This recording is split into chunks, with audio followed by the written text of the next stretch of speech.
Olá, amigos. 27 de outubro de 2011, temos a honra de inaugurar o programa O Cidadão de Olho na Segurança Pública.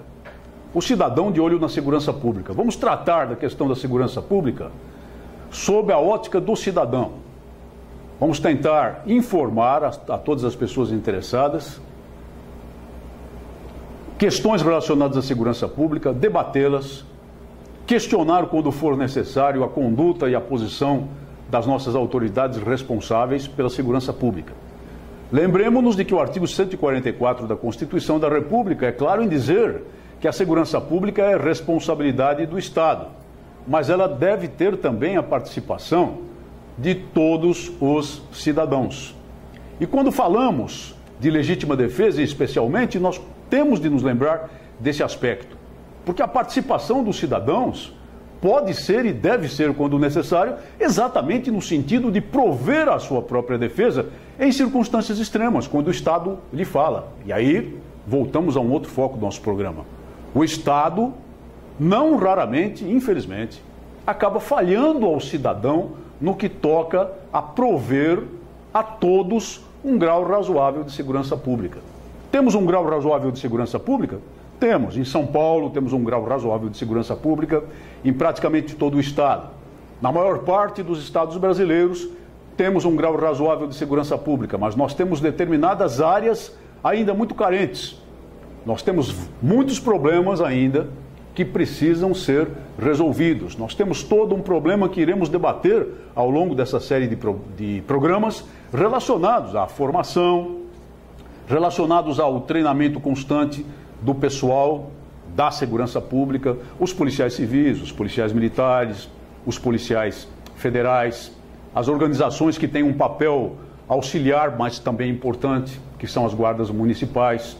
E também, por que não, tratar de outros problemas relacionados à visão ou à forma como as nossas autoridades tratam a segurança pública sem dar uma resposta necessária, incluindo a questão dos direitos dos policiais, incluindo a questão dos direitos humanos dos policiais, quando se fala tanto dos direitos humanos dos criminosos, incluindo a questão material, a questão da sobrevivência, a questão de uma vida digna e razoável dos policiais civis e militares e também dos bombeiros militares, que fazem parte, até certo ponto, do dispositivo de segurança pública, do dispositivo de ordem pública do Brasil.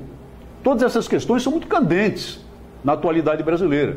Amigos, se verificarem as diversas pesquisas nos últimos 15 anos, que procuram verificar quais são as principais preocupações do brasileiro médio, vão constatar que a questão da segurança figura no topo, de modo geral. Houve época até que chegou a ser a primeira questão mais preocupante, a que mais preocupava o cidadão brasileiro. Mas hoje não é tanto assim, às vezes flutua, muitas vezes é o desemprego, a ameaça de perda do emprego, outros problemas importantes, a segurança pública em segundo, terceiro lugar, mas ela sempre aparece no topo, sempre aparece como uma das principais preocupações. E é natural que assim seja, basta olhar para o nosso índice de violência. Basta olhar para o estudo recentemente publicado a respeito do índice de homicídios do Brasil. Terceiro índice de homicídios na América Latina por grupo de 100 mil habitantes, só perdendo para a Colômbia e Venezuela, só sendo melhor, né? A expressão mais adequada é só sendo melhor do que na Colômbia e na Venezuela, e o número absoluto de homicídios dolosos, o maior do mundo. Número absoluto maior do mundo. Basta dizer isso. Mas nós temos também outros crimes muito graves que preocupam a sociedade brasileira. Os roubos à mão armada, os crimes de violência sexual, os latrocínios. Latrocínio, lembrando um conceito, só para informar nesse momento, é matar para roubar. É quando alguém pratica um roubo e mata a vítima, ou então mata a vítima para assegurar o produto do roubo. Temos os sequestros também, muitas vezes terminados com a morte das vítimas. Crimes extremamente violentos, crimes que a lei brasileira considera hediondos, com previsão original na Constituição da República do Brasil. Crimes que sobressaltam a população a ponto de muitos dizerem, com um certo grau de razão, que os prisioneiros hoje são os cidadãos, escondidos atrás de grades, de muros, de serpentinas eletrificadas, enquanto a criminalidade circula livremente pelas ruas. Há um certo exagero nisso, e volto a dizer, existe um grau razoável de segurança pública no Brasil, muito em particular no estado de São Paulo. Mas não existe ainda o grau necessário de tranquilidade ao cidadão. As pessoas vivem sobressaltadas, não sem razão. Então nós vamos tratar de fazer uma radiografia da questão da segurança pública do nosso programa e trazer em cada uma das edições dele dados relevantes, assuntos relevantes, debates relevantes que possam promover o melhor conhecimento da questão por parte das pessoas em geral e possam promover principalmente o desenvolvimento de uma linha de conduta por parte dos cidadãos de exigir das autoridades responsáveis pela área mais e melhor em termos de grau razoável de segurança pública e em termos de redução metódica, sistemática, palpável, verificável, mensurável dos índices de criminalidade, principalmente dos índices de crimes mais violentos, os crimes que mais preocupam e sobressaltam as pessoas. Esperamos que esse canal se preste a isso e contamos com a sua participação, contamos com o seu engajamento. De cara, nós temos de comentar uma matéria recente do jornal O Estado de São Paulo, de 24 de outubro, que dá conta de que os índices de homicídios dolosos no Rio de Janeiro são manipulados. Em programas relacionados à legítima defesa, no programa Legítima Defesa em Foco, há algum tempo eu já tinha apontado essa questão. Mas agora o estudo é mais reforçado através do IPE, Instituto de Pesquisas Econômicas Aplicadas, e mostra que um grande número de fatos que evidentemente, claramente são homicídios dolosos, são registrados, acabam por ser registrados no Rio de Janeiro como mortes a esclarecer.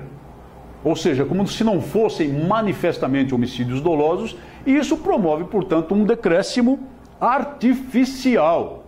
Um decréscimo artificial nos índices de homicídios dolosos, o crime mais violento de todos, aquele que mais preocupa, só menos pior, entre aspas, digamos assim, do que o crime de latrocínio mesmo. Ora, se esse decréscimo existe e ele está documentado, só pode ser por uma de duas razões. Ou porque os índices são manipulados mesmo, deliberadamente, isso é muito, muito grave, ou então porque o dispositivo policial do Rio não tem competência para tratar dos dados. Isso também é extremamente grave. Passa uma falsa impressão de melhora que não existe e, na verdade, o cidadão sente nas ruas que essa melhora não existe e acaba por distorcer até a política de segurança daquele Estado, baseada em dados falsos, baseada em dados que não têm, de fato, substância científica. É admissível isso? Completamente inadmissível. E é exatamente contra isso que se deve levantar a opinião pública, exigindo reparo, exigindo correção de rumos. Essencialmente, a segurança pública é uma responsabilidade dos Estados-membros. Pela Polícia Civil, na sua atividade de investigação do crime, e pela Polícia Militar, na sua atividade de prevenção do crime. Para certas atividades de controle criminal, que ofendem, de modo geral, a legislação federal, o tráfico de entorpecentes, o contrabando, o crime organizado que vai se institucionalizando, temos a Polícia Federal e, num papel auxiliar, importante, porém auxiliar, nós temos também as guardas municipais. Mas o Estado do Rio de Janeiro, o Estado de São Paulo, o Estado do Paraná, é que é essencialmente o responsável pela segurança pública no cotidiano do cidadão, o controle da criminalidade que afeta, que atinge o cidadão. A pressão tem de começar por aí. A pressão tem que começar exatamente em relação a governadores e em relação àqueles que respondem pela política de segurança, que de modo geral são chamados secretários de segurança pública, embora haja outras denominações que dão na mesma aí pelo país. E é inadmissível, para começar, a manipulação de índices. Falando de segurança pública, eu quero exortá-los a tomar conhecimento de uma questão muito séria. Como sabem, o Instituto Plínio Corrêa de Oliveira está por trás desta nossa programação. Toda a base da produção desses programas é do Instituto Plínio Corrêa de Oliveira, uma organização católica, conservadora, extremamente respeitável e profundamente democrática, nas suas raízes, no seu desenvolvimento, na sua forma de atuação.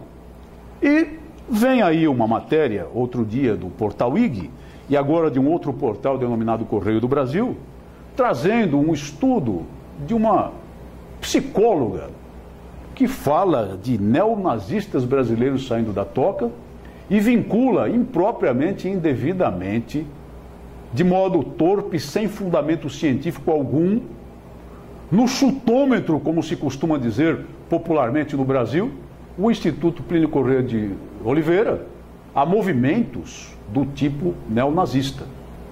É só verificar os estatutos do IPCO, é só verificar a sua atuação, que é uma atuação de formação de consciências conservadoras. É só verificar a sua atuação, que é profundamente lastreada nos princípios católicos e que, portanto, não pode ser de opção pela violência de qualquer tipo, para se verificar que isso é uma grotesca mentira e que esse estudo é um estudo pseudocientífico. Pseudocientífico, para dizer o menos. É uma questão de segurança pública a atuação de movimentos radicais que adotam métodos violentos, métodos de intolerância. E não tem ligação alguma o Instituto Plínio Corrêa de Oliveira com tais movimentos. Então, nós lhe pedimos que, como parte da sua participação no programa, vá ao site desse Correio do Brasil, aparecerá na tela aí, e comente essa matéria, de modo a formar uma pressão popular sobre o jornalista que a assina, que é o senhor Eduardo Salles de Lima, a fim de que ele, doravante, verifique melhor as suas fontes. Doravante, atenda mais aos princípios do jornalismo, mesmo que seja um jornalismo investigativo, como parece pretender ser essa matéria, a fim de produzir matérias jornalísticas lastreadas em fatos, e não em suposições, em ilações, em observações meramente superficiais, sem ligação alguma com dados concretos. Quem sabe ele aprenda a ser o melhor jornalista e, por outro lado, nós vamos aprendendo a exercer a nossa pressão democrática também. Muito obrigado por sua atenção. Até o próximo programa.